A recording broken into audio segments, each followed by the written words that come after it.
News 18 से exclusive बातचीत में केसी त्यागी ने एक बड़ा दावा किया। उन्होंने कहा कि प्रधानमंत्री ने एनडीए की बैठक में कहा कि नीतीश कुमार के नेतृत्व में 2025 बिहार का चुनाव लड़ा जाएगा और 2/3 से ज्यादा बहुमत से जीता जाएगा। केसी त्यागी ने कहा कि JDU one nation one election के पक्ष में है और बिहार को विशेष राज्य का दर्जा दिया जाए, ये हमारे दिलो दिमाग पर है। समय की मांग है, जातीय जनगणना हो। केसी त्यागी ने यह भी बात कही है और आपको बताते चले, बिहार को विशेष राज्य का दर्जा मिलना चाहिए। केसी त्यागी ने कहा है कि ये जेडीयू के नेताओं के दिलो दिमाग में।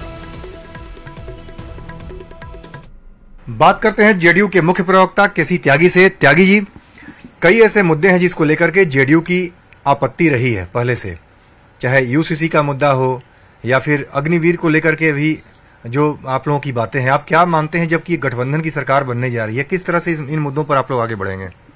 देखिए, जब पहला एनडीए बना था तब भी कई मुद्दों पर हमारी और बीजेपी की डिफरेंस ऑफ ओपिनियन था और वो मूल समाजवादी आंदोलन से निकले हुए सवाल हैं। लेकिन जनता दल यू की तरफ से ऐसी कोई परिस्थिति नहीं पैदा होगी जिससे गठबंधन में कोई दिक्कत पैदा हो, दीवार पैदा हो, और ना हमारी कोई शर्त इस बार गठबंधन में आने की थी।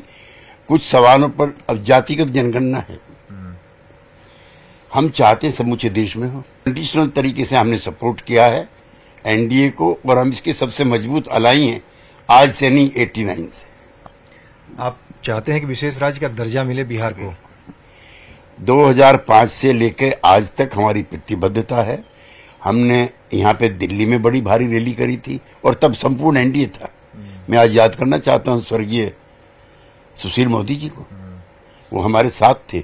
हमने यूपीए में भी और एनडीए में भी दोनों सरकारों को अप्रोच किया था और एनके सिंह कमीशन जो बना था 15th फाइनेंस कमीशन, उसको भी अप्रोच किया था। लेकिन टर्म ऑफ रेफरेंस में उन्होंने नहीं दिया।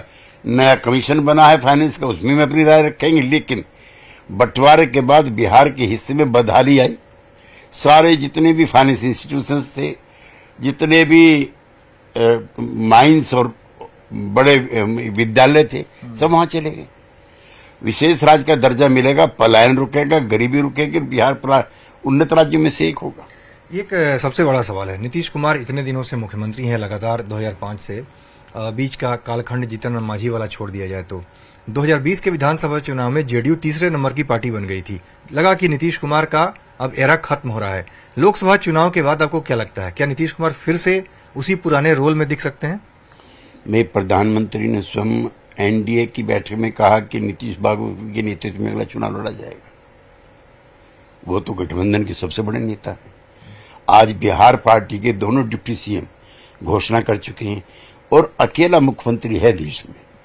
ज्योति बाबू जरूर थे जो मरते दम तक एंटी इनकम्बेंसी का शिकार नहीं हुए। पिछली बार भी, अब उसको दोहराने की आवश्यकता नहीं है। अगर पासवान जी की पार्टी हमारे सामने ना लड़ी होती तो ये नतीजा नहीं होता। मैं तो गोल्डन डेज भी याद करना चाहता हूँ। 2010 का याद कीजिए, 118 एमएलए थे हमारे। हम बीजेपी के बगैर भी सरकार बनाने की स्थिति में थे, लेकिन हमारे दिमाग में कभी नहीं आया। एक दो लोगों ने उस समय कहा नीतीश जी से, उन्होंने मना किया, नहीं एनडीए में है, एनडीए में रहेंगे। लिहाजा अकेला नेता है देश के जितने मुख्यमंत्री हैं जिसको एंटी इनकम्बेंसी आती नहीं है। हर बार बढ़ते।